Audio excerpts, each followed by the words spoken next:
Hey, hi, and hello, and welcome to the Radio Tech Guys podcast. You have found a podcast that is all about the technology that moves the radio industry hopefully forward. Hopefully. Usually forward.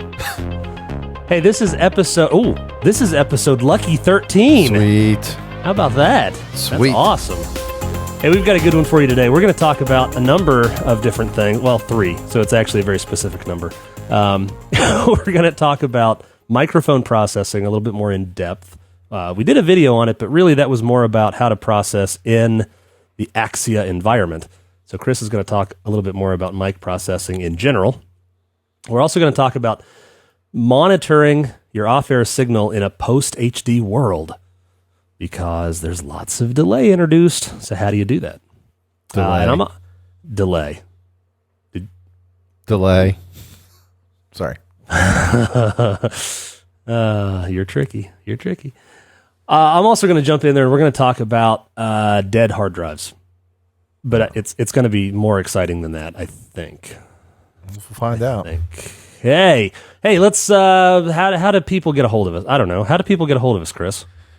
Well, there's a lot of ways they can do that. In fact, many of these topics you'll hear today are driven by listener emails that are sent in to us. That's right. At our favorite email address, ask, A-S-K, at theradiotechguys.com.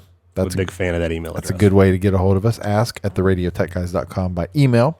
And you can also find us on Twitter. Yes. You know, the at Radio Tech Guys is our handle there. Right, there's no "the." Yeah, it's weird. Sorry about that.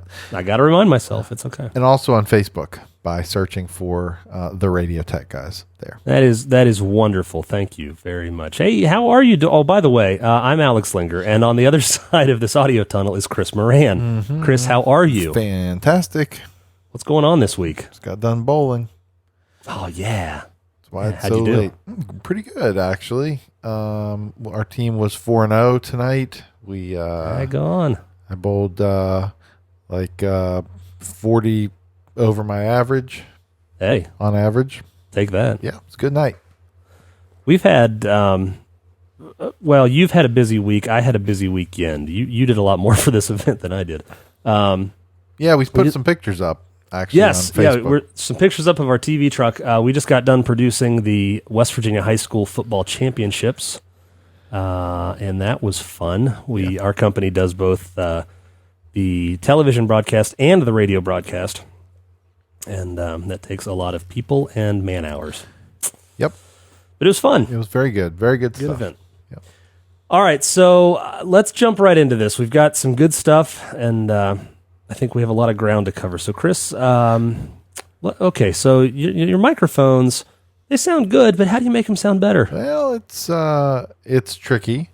There are some best practices, though. You did mention the video that we that's on our YouTube channel that we did a month or two ago about setting up a mic using an Axia power station, and just using the preamp that's built into the power station, and then all the things beyond that, which was pretty specific, I think, to the workflow of how that would work. So, generally speaking, I was going to just kind of touch on my approach to when we set up a microphone, how we process it, and the order that I typically go in. And there's a number of when we talk about mic processing, it really all starts with the preamp, and everything in audio, and as far as I'm concerned, starts with gain staging, like how you set yourself up with the appropriate gain structure from the head end, where the signal, whether it's line or mic, first reaches the source to the preamp, and then all the way through the chain, how you appropriately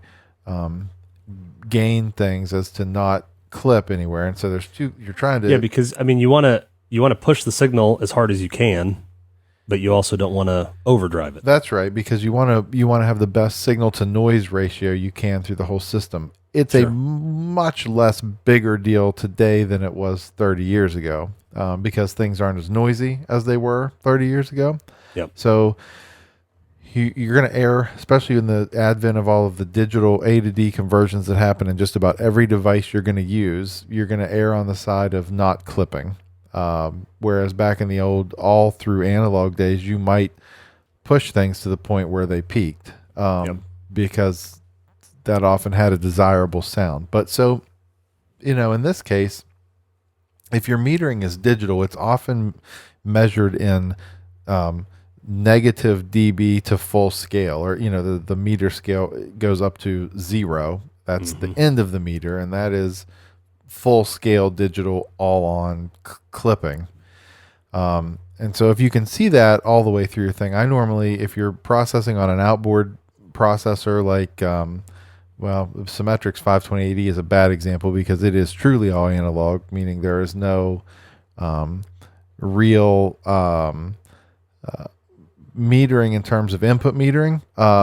It just has the preamp head in. Anyway, the goal here is to, if you have metering on your thing, I like to get my stuff without any equalization or compression or any of that stuff turned on. I like to have the raw mic input source into the preamp, around negative 12 dB full scale, or even negative 18 if it's an area where there's going to be a lot of dynamic range using the microphones. Somewhere between minus 18 and minus 12, so that you have some headroom there for peaks to come through without clipping the preamp. So I always set up the microphone preamp gain or head-end gain that way before I apply any other stuff to it. You can get real technical, so there's some more components past the preamp. So when we talk about processing, it's generally equalization, some type of compression and gating, probably and gating. Noise gating. And in some places you can add in de-essing. So if you have the option, in like you would in some digital consoles or digital processing things, of moving the order of those three things around, I typically like it to go preamp, then de-esser before I EQ, and then EQ, and then compression. That's typically the flow that I like it to be in, because I want to be able to de-ess the mic before I do any like increasing of the high frequency shelf to add air or something to a mic. It's cool to get the S's out of the way first. That's interesting. Is it? Now, it is interesting because, I'm just thinking, if you have an outboard channel strip, you don't really get those options. I mean, you don't get options as to what order to put your dynamics in, do you? No, not typically. Yeah. Some of the older ones, some of the older channel strips that we used to have in our concert system used to let us, we could patch around the back and put them in a different order. No kidding. With That's quarter-inch cords. So some of them did. Most of them don't. They're kind of in the fixed order that they come in. A lot of the... I'm sorry, go ahead. No, but in the digital world, a lot of them do let you decide, I think, the order that you want them in. I think that, that is hugely important because,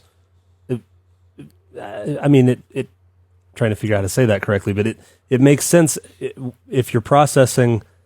if you're oh boy. Well, and there's some applications even, like I'm thinking about some of the mixes of songs, music mixes that I've done for people. Yeah.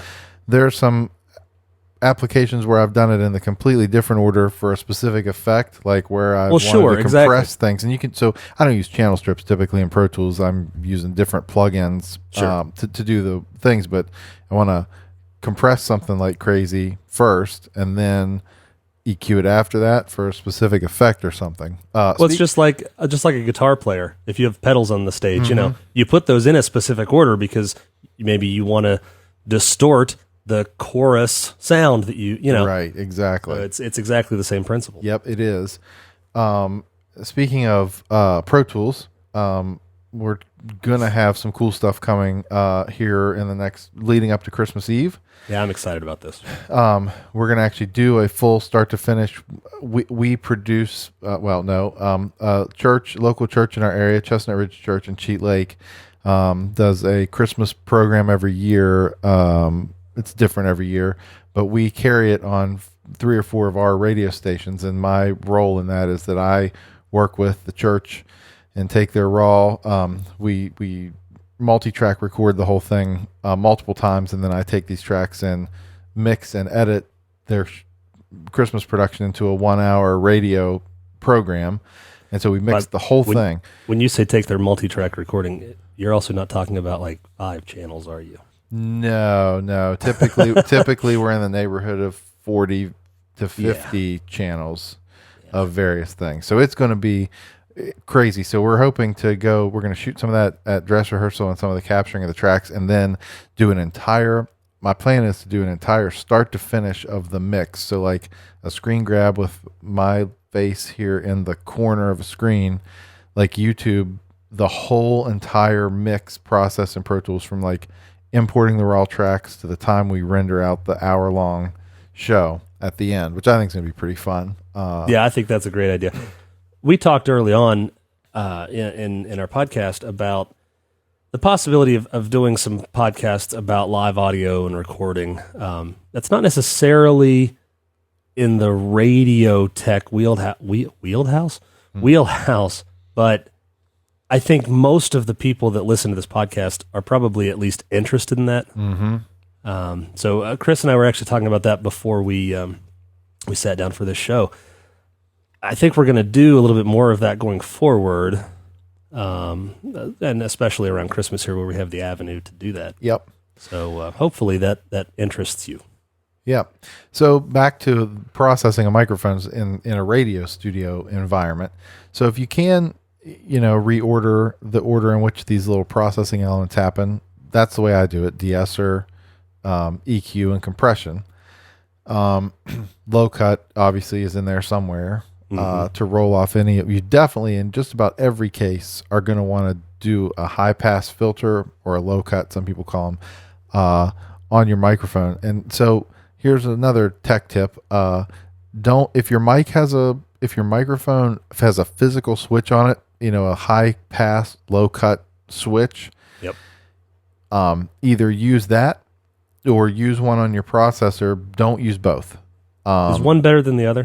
Depends. It really depends on where because they're not always at the same frequency. So like, oh, sure. I don't ever like to do anything higher than 80 hertz for a low cut. But some mics are 70, 75, 80, even 100 hertz. I don't know why you would. I mean, there's some valuable stuff in that area for spoken word, but it's bad to use more than one. There's a lot of principles behind this, and you could do a year's worth of shows on the science and physics behind what each of these filters that you add into these mics do to the phase coherency of everything else, even beyond out of the scope of what's being filtered. But it is bad. You want as few filters as possible, because they all add phase problems and weirdness. So interesting. Anyway, so you're going to high pass probably. EQ is really to taste. I can tell you, in about 80% of times that I do general studio microphone setups, there's something happening in the low mid-range area, like 200, 180 to 350 hertz somewhere. There's a fairly wide cut that I'm doing in that low mid-range muddy area. That's almost every time, without regard to what microphone. It just generally there's some honkiness in there. Yeah. Mainly from proximity effect.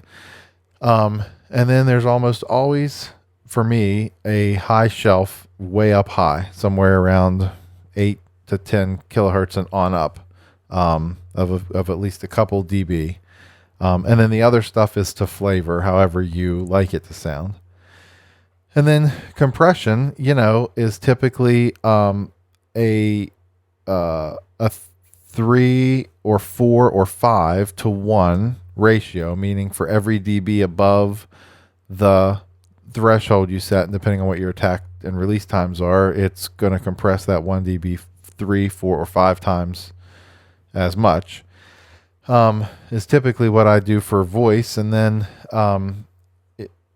attack and release times, that's also to taste. You have to just experiment with those and see what you think. But when watching a gain reduction meter, I don't ever like it to be, I want to see it working even at normal volume. Like in your average speaking volume. It's nice to have a couple few dB of gain reduction happening just to keep things. It adds some density and it just makes the voice sound more present. Yeah. But it also helps to level out the slow stuff, or the softer stuff. So there's obviously practical reasons to do things differently in studios, but that's the general approach. And then most channel strips will have a makeup gain option. So like if I know I'm talking into this microphone at an average of like I've got 4 or 5 or 6 dB of gain reduction happening all the time, then I'll turn the output makeup gain knob up 4, 5, or 6 dB. And the idea is then when I back away and there's less compression happening, the softer parts are 6 dB louder because there's no compression happening. But when I'm in it real good and it's gain reduction, then it's making up for that. So that's the general approach to a channel strip on a microphone that you might put in a control room somewhere. It's such a hard topic because while there is some science behind it, like you said, you do want to avoid phase problems and things like that. The whole thing is so subjective. Mm-hmm. It's so subjective. And it doesn't matter how right you're doing it, somebody else isn't going to like it. No, that's the truth. Everybody's got their own taste to how the thing should be. And with the advent of all these digital consoles and digital processors and stuff where you can save presets. Yep. We don't do nearly enough of that, but we could customize the sound of the mic for every individual user. I don't know. I mean, while that is super cool, is that something you want to start doing? I think if you can optimize, maybe. I think if you can optimize because I think about it and like if I was in a room with those same 4 people and they were on stage and I was mixing for them, I would definitely be doing stuff to their mics. If I had to stand there and run them in a room, I would be doing things to make them sound as good as they could. It is a slippery slope. I mean, it is. There's a workload level to that, especially in places with high turnover. Like, you might could be constantly like any radio station. You mean? Yeah, I mean, pretty much. Yeah, it could be tough. I don't know. I'm playing devil's advocate here, but I wonder, is there some value to like saying, hey, this is how the radio station itself sounds. Mm-hmm. And then the voices, are just part of that. Yeah, I mean, that's valid too. It's especially in like broadcast on-air studio mics, you're getting ready to destroy all of the work that you do on these mics anyway.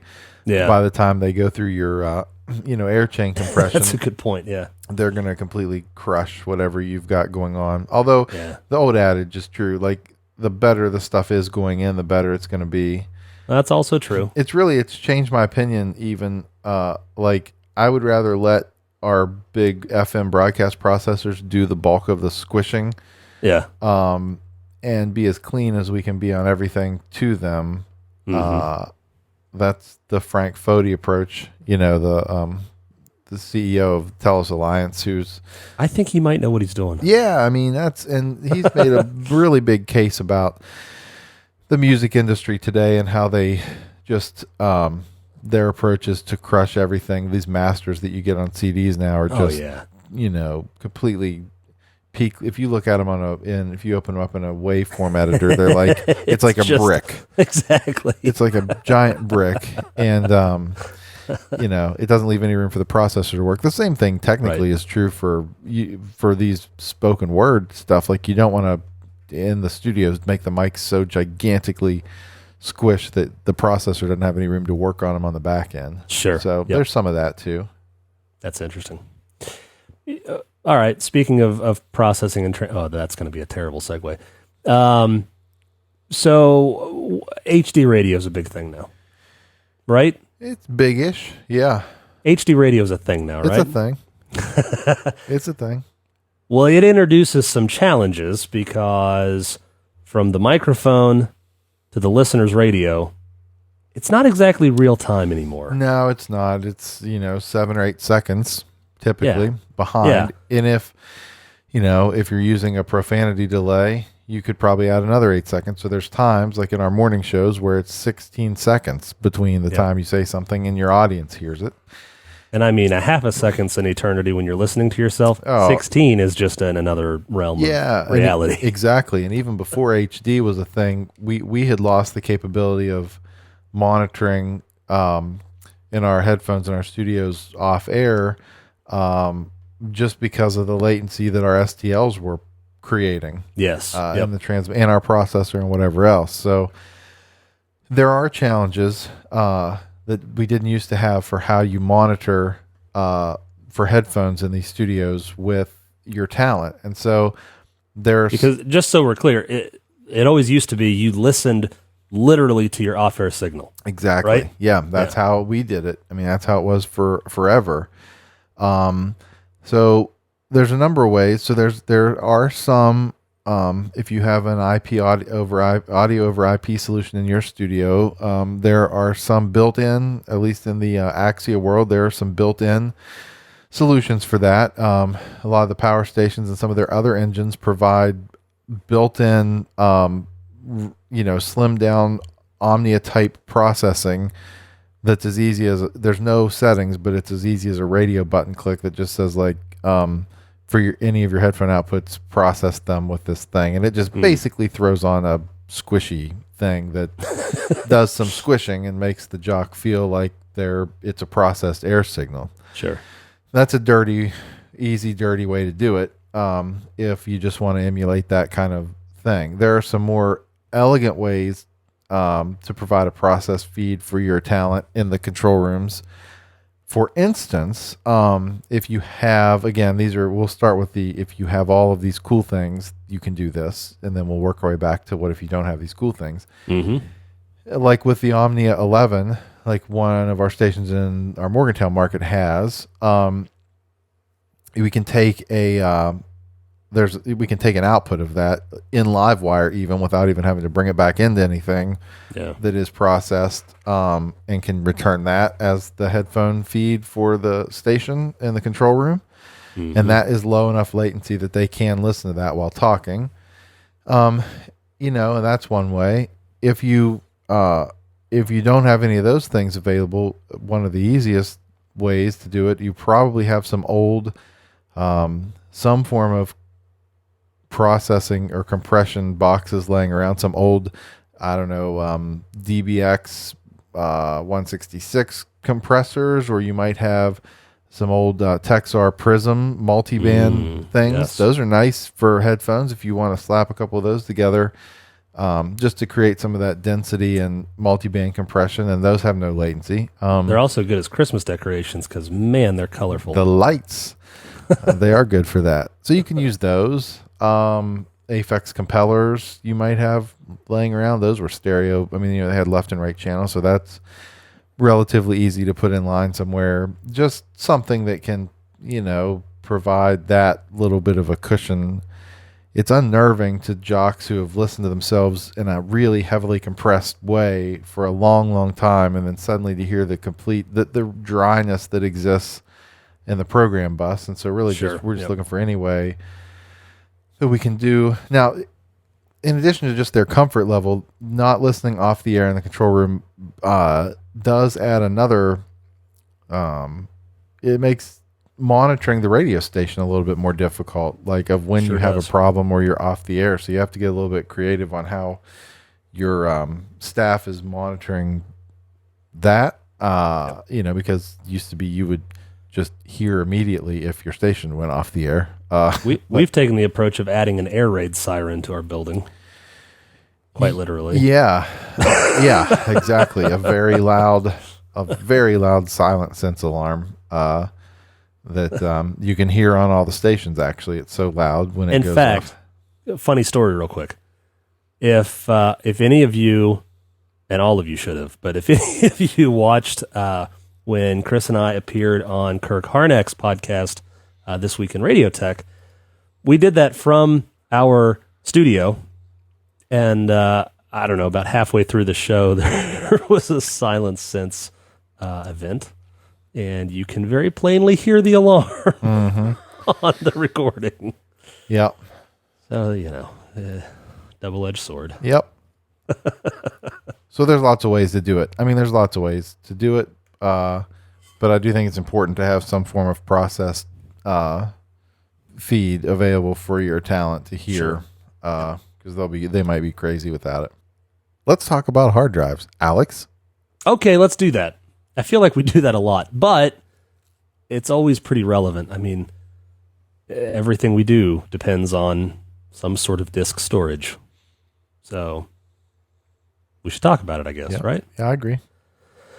We've talked about this in a variety of different ways. We've talked about backup, not to prevent a hard drive failure, but to prevent data loss from a hard drive failure. We've talked about other various elements of what to do if a hard drive fails. We had a listener send us a suggestion of a product we should talk about, and he's exactly right. This is really cool software. It's called SpinRite, SpinRite, and this is software made by Steve Gibson, his company, Gibson Research Corporation. So this is very involved software, not to the user necessarily, but it does a lot of stuff. This is good on a brand new hard drive. This is good on a hard drive that's exhibiting symptoms. This is good on a hard drive that has crashed and burnt, maybe not literally. And this is good as an ongoing monitoring tool for hard drive health. And in this realm, this podcast, we're not going to talk about everything that it does, but you should go look at their website, which is www.grc, for Gibson Research Corporation.com. And you can look at SpinRite there. Like I said, good for a variety of hard drive problems and prevention of problems. And it works on kind of both the software level, looking for bad sectors and blocking those bad sectors and whatnot. But it also works on the hardware portion of the drive, basically to ensure that the drive is, as it says, spinning correctly. So take a look at that. That is really good stuff to use, both before and after. Preferably before, but also after. That's fine. Okay, so hard drives, we talk about not if they fail, but when they fail. The reason they fail is it's a piece of spinning metal. It's a mechanical thing, and mechanical things stop being mechanical. That doesn't make any sense. They stop moving eventually. Something will happen. And here's the reason. So the inside of a hard drive, and if you've never cracked one open, I encourage you to do it at some point. Not a good one. Take a bad one, crack it open, and look at it. It's really fascinating how these things work. So it's a spinning disk. It's literally a disk that is spinning very, very quickly. And there is a drive head that it's on a little arm, and it moves over that spinning disk, that platter, and reads the different magnetically charged sectors of that platter very, very rapidly, very, very quickly. That drive head is moving unbelievably fast, back and forth, reading different parts of that spinning platter. And again, it's amazing that it ever works, but it does. But eventually, a number of things can happen. Of course, that drive head, the little electro motor that makes it move, can go. The motor that spins the platter can fail. There's also a thing that's commonly referred to as stiction. So I think that's a cool word. The platter itself, there's obviously some lubrication because it's a mechanical moving part, so you have to overcome friction. If a drive is in motion, it's this is a law of physics, I suppose. A drive that's in motion will tend to stay in motion. and that's true, because as that platter's spinning, it doesn't have to overcome the friction when it's not moving. You know, when you first make your car move. It's harder to make it first go. Right. Once it's in motion, it's easier to keep it moving. Yeah, hello, physics. Exactly. That's how that works. But there's lubrication on that disc to help it stop and start. Well, as a drive spins over a period of time, that lubrication actually, by centrifuge, moves to the outside of that platter. And that's why it's actually suggested that your hard drive continue spinning. Now, that's not possible in a laptop or any kind of portable device, but when you have a hard drive in a server environment, the server wants to keep those drives moving for that very reason. You don't want it to stop and have to start again, because that's when the motor will fail, when it has to overcome that initial friction to make it spin. Yeah. So that's what stiction is, when it's basically stuck. It just can't, the motor can't get it moving. And that's a true mechanical failure. No piece of software is going to overcome that. I wonder if that's, well, the fascinating part about all of that, the most fascinating part to me is how the read-write head actually doesn't touch these platters. No, it hovers just like a fiber, a microscopic amount, over top of them. Yep. So, do you think is stiction what we sometimes fix when we throw hard drives that don't work on the ground and then put them back in and they work the next time? Yeah, unfortunately, yes, I think yes. Is that a valid tech tip? Hey, if your hard drive's not working, drop it on the ground. Let me tell you, we've done it. We've had to do it. Now, let me just make it perfectly clear. If you do that and your drive works, immediately replace that drive. Yeah. Get that data off of there before you take another breath. Get it all off of there, because that drive's going to fail. But yeah, sometimes you can overcome that. Drives are obviously sealed devices, and the idea is you keep dust and dirt out of the moving elements, the moving parts. But they're not completely impervious. Stuff gets in there. And again, that just causes that extra friction. It makes it harder for that motor to spin the platter. So that's why drives fail. They're going to fail. It happens. But you can look at products like this. SpinRite will help maybe prevent that. It has some methods, some ongoing methods to keep the drive healthy. And that's worth looking at. I was going to say something else, and I've totally forgotten what it was. Oh, well. Now, as we always say, this only affects rotational hard drives. The way of the future is very clearly solid-state drives that have no moving parts. Yeah, don't open one of those because you'll be very bored. So bored. In fact, you should look it up online. It's really interesting. Solid-state drives have a standard laptop drive form factor, that 2.5-inch form factor. There's almost nothing inside of that case. It's just that size to make it fit in traditional hard drive spaces. Mm-hmm. It's very funny that we use, we're big fans of the Samsung, the Evo series of SSDs. And I watched a video on them when we first started buying them. And they're the traditional laptop drive form factor. But somebody opened it up and only like the first, a few millimeters of the drive actually have anything in it. The rest is literally just an empty case. It's crazy. But that's the beauty of it. It's flash memory, and that stuff keeps getting smaller and larger space. So that's really cool. But that's going to be the future. These rotational drives, which have mechanical failure, create heat, use lots of energy, will eventually go away for good. And flash memory, flash storage, solid state storage will be the thing going forward. The cool thing is this SpinRite software that we keep talking about actually does some things for solid state drives too. There is maintenance that solid state drives do to themselves, and sometimes third party software can aid in. There's something called trim. You can look that up. That happens at the OS level, and solid state drives work in a very interesting way. And I know this is beyond the scope of radio, but it's interesting, and I'm talking, so you can listen to me.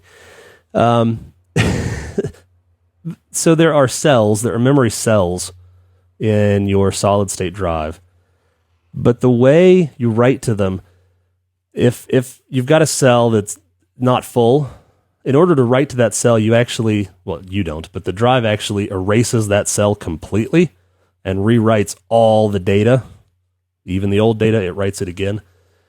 And there are some methods to kind of alleviate that a bit and extend the life of the drive. Even solid state drives have a lifespan. It's very long in most cases, but those cells can only be written to so many times. And eventually the cells, just like sectors on a hard drive, those cells kind of are not available anymore for storage, so the size of the disk will get smaller over time. How much you can actually store on that solid state drive.